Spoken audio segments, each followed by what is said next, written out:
प्रचाराला सुरुवात झाली आहे। एकंदरीत आपल्या हिंगोलीत तिरंगी लढत होणार आहे।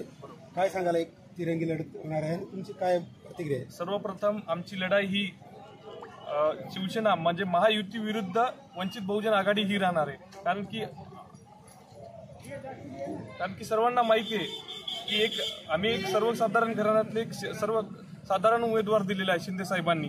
त्यामुळे आमच्यासोबत एक सर्वसाधारण आपल्यातला माणूस म्हणजे शेतकरी वर्ग सर्व आपल्याशी आहे कनेक्टेड। आणि आपण सर्वप्रथम जर निवडून आलो तर एक इथल्या हिंगोली जिल्ह्याचा पाणी प्रश्न मार्गी लावणार आहे। आपल्या जिल्ह्याचं आपल्या हक्काचं पाणी आम्ही आपल्या शेतकऱ्यांना देईल ही आम्ही ग्वाही देतो। धन्यवाद। बरोबर।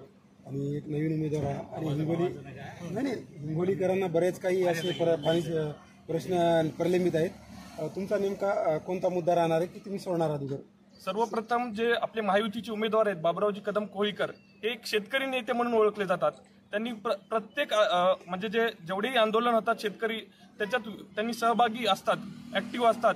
त्यांनी प्रत्येक शेतकऱ्यांना न्याय मिळवून देण्यासाठी प्रत्येक म्हणजे पीक विमा असो किंवा काही पूर भागात नुकसानग्रस्त शेतकरी असो यांना न्याय मिळवून देण्यासाठी ते सतत झडत राहिलेले आहेत आणि यापुढेही झडत राहणार आणि हिंगोलीच्या शेतकऱ्यांना विशेष न्याय मिळवून देणार। सुरुवात झाली।